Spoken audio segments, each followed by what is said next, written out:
Metaphysics. According to the Oxford Dictionary, metaphysics is defined as the branch of philosophy that deals with the first principles of things, including abstract concepts such as being, knowing, substance, cause, identity, time, and space. While seeming like a very complex or unfamiliar concept to many, we are exposed to theories and examples pertaining to metaphysics every day, especially in film. Film has been used as a way to explore topics one may be unfamiliar with since its creation. Metaphysics is no different. But you may be asking, what movie demonstrates something as complex as metaphysical concepts while still remaining entertaining? You're lying!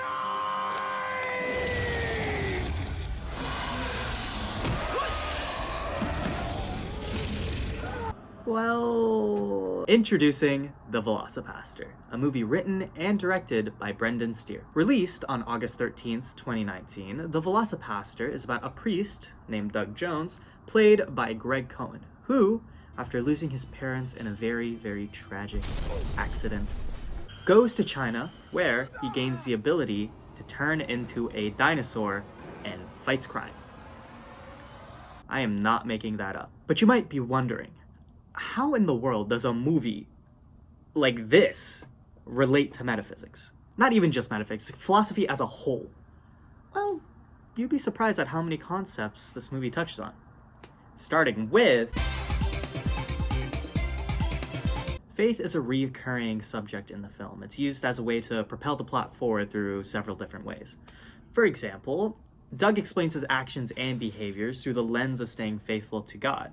I might be on a mission from God himself. According to philosophers John Bishop and Daniel McCone, if faith consists in beliefs that have that status of knowledge, faith can hardly fail to be rational. This suggests that Doug's choice to apply his faith to his goals are rational.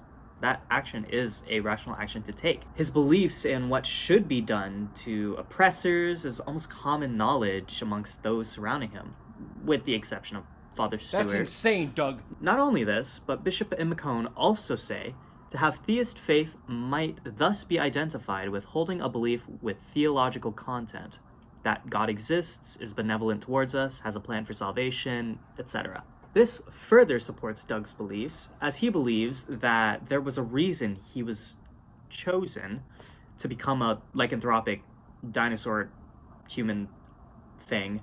He believes his purpose is to serve justice where it's due and carry out God's will. While faith is one of the more obvious subjects in the movie, there are other theories and topics that are touched on throughout the entire film in general, such as determinism suggests that all events are determined by previously existing circumstances, such as events, causes, etc. Contemporary British philosopher Galen Strawson views determinism through this basic argument. 1. You do what you do in any given circumstance because of the way you are. 2. In order to be ultimately responsible for what you do, you must be ultimately responsible for who you are, at least in certain crucial mental aspects. 3. But you cannot be responsible for the way you are in any respect at all. And lastly, 4. Therefore, you can't be responsible for what you do. To summarize, since you can't necessarily be responsible for the way you are in any given moment, you shouldn't be responsible for the actions you take. In addition, according to Veer Narain, a person is convinced that his actions follow his own decisions and impulses. He's not aware of any forces, inside or outside, pushing him. In instances where he acts in spite of himself, as in cases of compulsive disorders, he cannot be said to be exercising his free will. So pretty much if you're being controlled by impulses or external forces without your knowledge, you're not acting out of free will.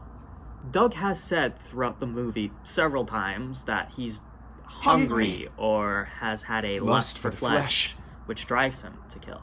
Applying both Strawson's and Narain's arguments to Doug in the film shows that Doug isn't acting out of his own free will. Rather, he's acting due to internal and external forces and is just rather reacting to them. These arguments are even shown during the final fight of the movie, where his lover dies, and it sends him into a fit of rage, blinded by hatred and killing everyone around him. But there's another branch of free will that's kind of touched on in this movie, that being... So, what are higher order volitions? Pretty much they're desires about desires. They can be separated into two cases, first order desires and second order desires. To explain this, let's go to future me. Thanks, past me. So, let's put it this way. So, let's say A wants to do X, right? So, a first order desire suggests that X, right here, would be the primary motivating factor, right? But a second order desire suggests that X is the desire to do something, right? So a good way to think about this is a smoking addiction, right? So the desire to smoke would be your first order desire, while the desire to quit would be your second order desire. And yeah, that's pretty much it. Back to you, past me. Thanks, future me. So in terms of the Velocipastor, Doug has been able to show both examples of these volitions or desires throughout the entire movie. His hunger and desire to kill are excellent examples of first order desires, as that desire to kill and eat is his primary motivator. However, his desire to stop killing and not hurt anyone are also examples of second order desires, as he believes that's the wrong thing to do. No.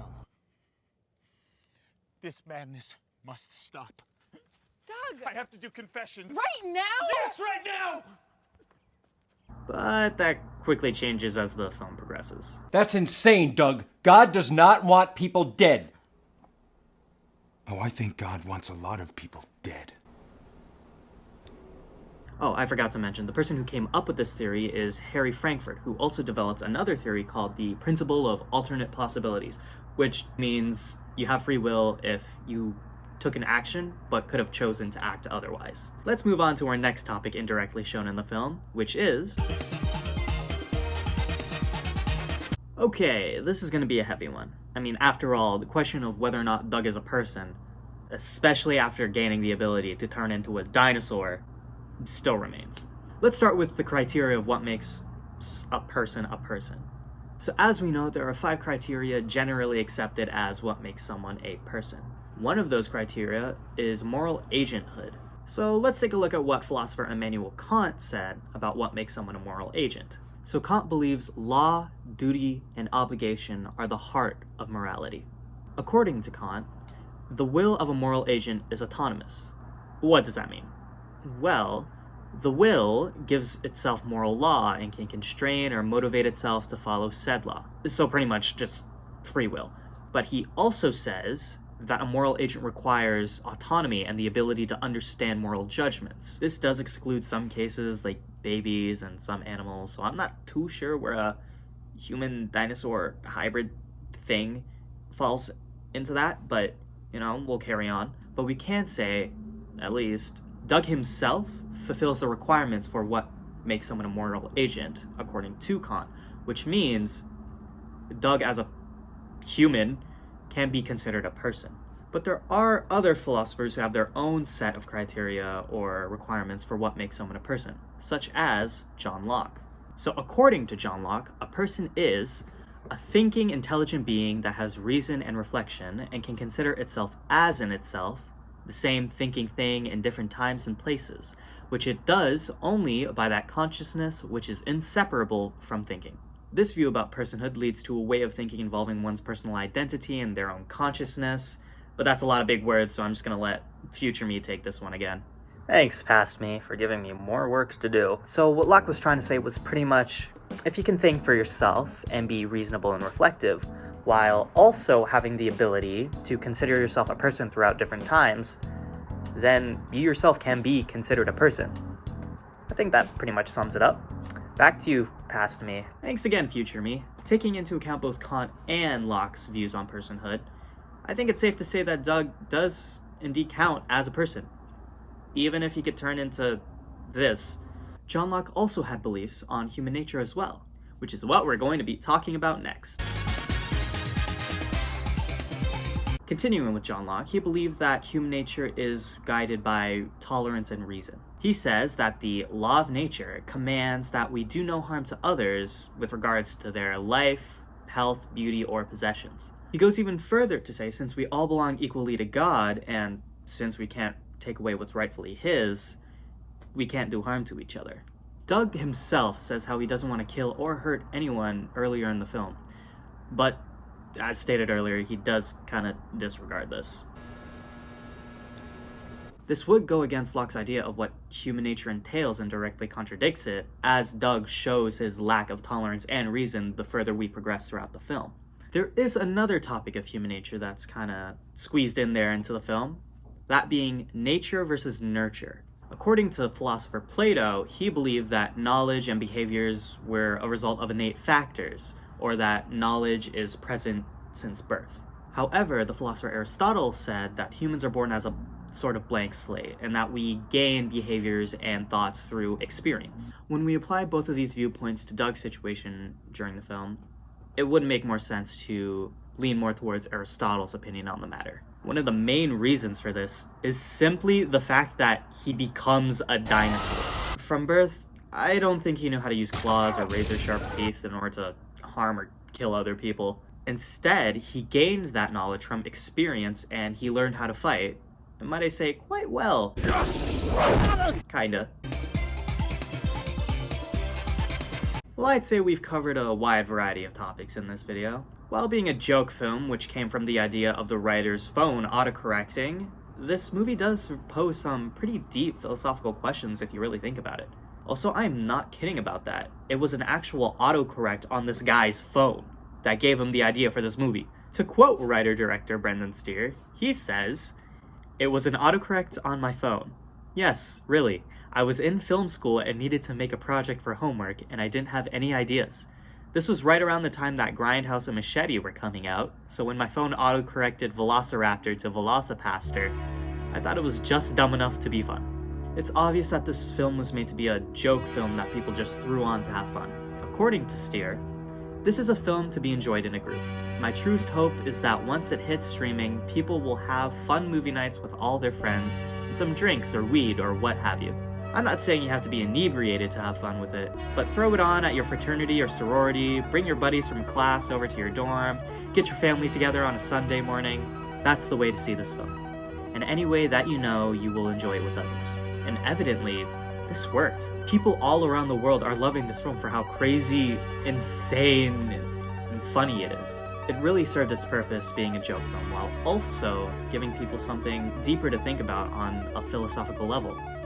Like me. Through actions taken, beliefs changed, and points of view altered, the Velocipastor truly shows several metaphysical theories that not only can be viewed through the lens of the movie, but to an extent be applied to real life.